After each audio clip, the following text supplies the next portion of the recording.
वज़ीर आज़म हैं शहबाज शरीफ, वो अब जा रहे हैं अपने चीनी हम मनसब को उनका इस्तकबाल करने के लिए। वो तैयारे से अब थोड़ी देर बाद जो है वो चीनी वज़ीर आज़म बाहर आएंगे ली चिंगयांग, और उसके बाद फिर वज़ीर आज़म खुद उनका जो है वो इस्तकबाल तैयारे से जैसे वो बाहर आएंगे तो नीचे जो रेड कारपेट इनका इस्तकबाल किया जा रहा है वहीं पे उनको जो है वो खुशामदीद जो है वो कहेंगे। और जिस तरह मैंने बताया कि किसी भी चीनी वज़ीर आज़म का ये 11 साल के बाद पाकिस्तान का जो है वो पहला दौरा है। बिल्कुल। और सिद्दीक हमारे जो वफाकी वज़ीर हैं उनमें से यहाँ पर कौन कौन मौजूद है वज़ीर आज़म या मोहम्मद शहबाज शरीफ के साथ? इसमें नायब वज़ीर आज़म और वज़ीर ख़ारजा इसहाक़ डार मौजूद हैं, वफाकी वज़ीर बराए दाखिला मोहसिन नकवी मौजूद हैं, वज़ीर बराए मनसूबाबंदी व तरक्कियात एहसन इकबाल जो है वो मौजूद हैं। चीनी वज़ीर आज़म इस वक्त अपने तैयारे से बाहर तशरीफ ला चुके हैं और अब सीढ़ियाँ उतरते हुए आप देख सकते हैं कि वो जो है वो जी बिल्कुल, ये मनाजिर हैं चीनी वज़ीर आज़म जो हैं वो आप ये मनाजिर देख सकते हैं कि अपने तैयारे से बाहर आ रहे हैं। रेड कारपेट पर उनका इस्तकबाल किया जा रहा है। वज़ीर आज़म शहबाज शरीफ दीगर वुज़रा के हमरा वहाँ पर मौजूद हैं। पाक चीन ताल्लुकात के एक नए बाब का आगाज़।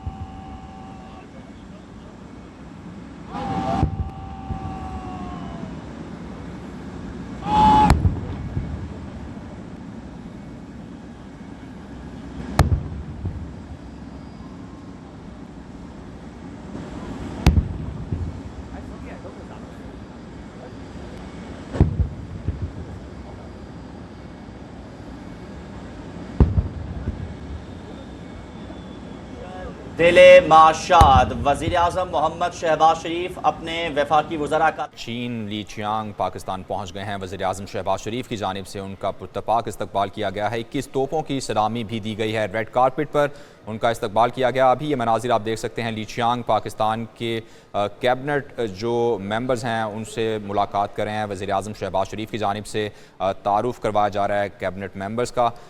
ये अहम तरीन दौरा, एक नए दौर का आगाज़ कहा जा रहा है पाकिस्तान और चीन के बायलैटरल रिलेशंस में। वज़ीर आज़म शहबाज शरीफ और ली चियांग ये देख सकते हैं आप मनाजिर रेड कारपेट पर मौजूद हैं। वज़ीर आज़म उनसे गुफ्तगू कर रहे हैं जबकि दीगर वुज़रा भी उनके हमरा हैं। वज़ीर ख़ारजा डेप्यूटी प्राइम मिनिस्टर आप देख सकते हैं इसहाक़ डार मौजूद हैं। वज़ीर मनसूबाबंदी एहसन इकबाल भी मौजूद हैं। जैसे ही वज़ीर आज़म चीन ली चियांग वहाँ पर पहुँचे तो 21 तोपों की सलामी पेश की गई। रेड कारपेट उनका इस्तकबाल किया गया। वज़ीर आज़म शहबाज शरीफ ने बज़ाते ख़ुद उनका इस्तकबाल किया और दीगर वुज़रा से उनकी मुलाकात करवाई। और अभी वज़ीर दाखिला मोहसिन नकवी भी आप देख सकते हैं उनके हमरा हैं। दीगर वुज़रा भी वज़ीर आज़म शहबाज शरीफ के हमरा हैं जो कि चीनी वज़ीर आज़म ली चियांग के इस्तकबाल के लिए नूर खान एयरबेस पहुँचे और चीनी वज़ीर आज़म इस वक्त पाकिस्तान में मौजूद हैं। अहम दौरा पाकिस्तान और चीन के बायलैटरल रिलेशंस के हवाले से इसे एक नए दौर का आगाज़ कहा जा रहा है। सीपेक 2 का आगाज़ कहा जा रहा है। और जिस तरह हमारे नुमाइंदा खुसूसी बता रहे थे कि दीगर बहुत से मुआहिदों पर और मुआहिदों की याददाश्तों पर दस्तखत होंगे।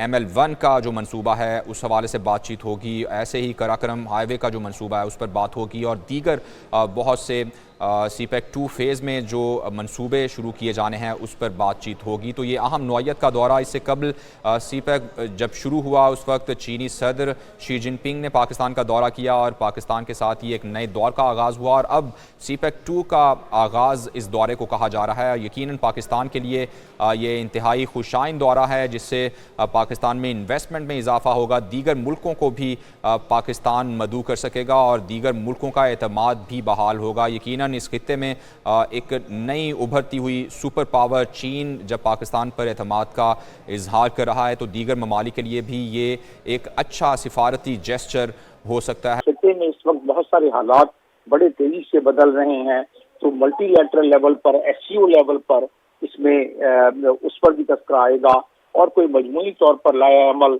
अख्तियार किया जा सकता है कि जो आने वाला मंजरनामा है मिडल ईस्ट के हवाले से उस आने वाले मंजरनामे में इस पूरे ब्लॉक का क्या किरदार हो सकता है। और क्योंकि पाकिस्तान ईरान का बहुत करीबी यानी सबसे नजदीक तरीन बाउंड्री उसकी लगती है बहुत बड़ी, तो पाकिस्तान उससे डायरेक्ट इफेक्ट पड़ सकता है पाकिस्तान पर।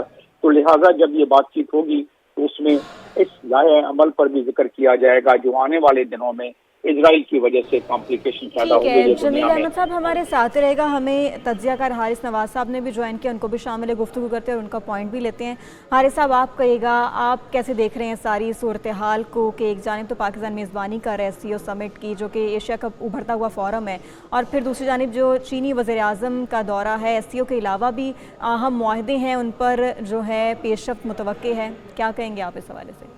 एक बहुत ही इम्पोर्टेंट चाइनीज प्राइम मिनिस्टर आए हैं, बड़ी पाकिस्तान को सही दी है कि एक दिन पहले आए हैं। ये 4 रोज का दौरा, ज़ाहिर है कि ये समिट में तो होंगे, लेकिन इसके साथ जो और इश्यूज हैं पाकिस्तान के, चाइना के, CPEC के, सिक्योरिटी के, they all will be discuss. मुझे यकीन है कि पाकिस्तान हुकूमत ने इसके ऊपर तमाम अपनी होमवर्क किया होगा, अस्करी क़यादत से, मिलिट्री के और गवर्नमेंट लेवल के ऊपर, और उनके आने से ही SCO की बहुत इम्पोर्टेंट जिस तरीके से वो आए हैं, जिस तरीके पाकिस्तान को उनको रिसेप्शन दिया है, दिस स्पीक्स के पाकिस्तान चाइना की कितनी दोस्ती, पाकिस्तान को कितनी अहमियत देता है। और इसके बाद जाहिर है कि सबसे ज्यादा एक तो मीटिंग होगी जो इकोनॉमी के ऊपर SCO की, लेकिन इसके अलावा जो पाकिस्तान चाइना के मुज़ाकरात होंगे उसमें इशूज होंगे, CPEC की डेवलपमेंट, कैसे फेज को लेके चलना है, सिक्योरिटी क्या है, जो भी इंसिडेंट चाइनीज के हुए हैं कराची में उसके बारे में बात होगी, और एक मुश्तरका अमल बनाया जाएगा किस तरीके से सिक्योर किया जाए। पाकिस्तान अपने राफत बताएगा कि कैसे अफगानिस्तान में प्रॉब्लम हो रही है, अफगानिस्तान में चाइना की इन्वेस्टमेंट जो जा रही है उससे उनको पैसा मिलता है, वो बातें जरूर डिस्कस होंगी कि किस तरीके से चाहे अफगानिस्तान को मजबूर किया जाए कि वो वहाँ पर किसी हालत में भी इनको जो अफगानियों को, सब तालिबान को बताया जाए कि जी आपने किस तरीके से चलना है ब्रॉडली अपने मुल्क में, टेररिस्ट ऑर्गेनाइजेशन कैसे मुल्क से निकालें ताकि दुनिया इनको रिकग्नाइज भी कर सके। इवन ईरान ये एज ए मेंबर स्टेट जो उसको है ना, एज ए ऑब्जर्वर, वो भी अफगानिस्तान को नहीं बुलाया इस SCO के अंदर, बिकॉज के इनको दुनिया ने भी रिकग्नाइज नहीं किया है। तो आई थिंक ये ओवरऑल बड़ा ही इंपॉर्टेंट विजिट है। We must understand and we should know कि इसको हमने कैसे कैश करना है। नॉट ओनली चाइना के साथ रशियन 76 लोगों का डेलीगेशन आया, उसको हमने देखना है कि वो कितना इम्पोर्टेंट है। फिर उसके बाद सेंट्रल एशियन स्टेट्स हैं जो पाकिस्तान को इस वक्त एनर्जी रिच रिसोर्सेज हैं वो है, उसके बाद रशिया है, चाइना, सबसे इम्पोर्टेंट कंट्रीज हैं, 4 न्यूक्लियर मुल्क हैं इस मीटिंग में आए, तो इसकी वो अहमियत बहुत ज़्यादा बढ़ जाती है। पाकिस्तान में बेस्ट बिजनेस फ्रेंडली इन्वायरमेंट्स हैं, सिक्योर इन्वायरमेंट्स हैं, ताकि जो इन्वेस्टर्स आना चाहते हैं और अपना सरमाया लाना चाहते हैं वो सिक्योर होना चाहिए। This is the most important. अगर अच्छे हालात रहते हैं, पीसफुल तरीके से हल हो जाता है, I am sure it will send a very good message to the world कि पाकिस्तान में आप इन्वेस्टमेंट कर सकते हैं।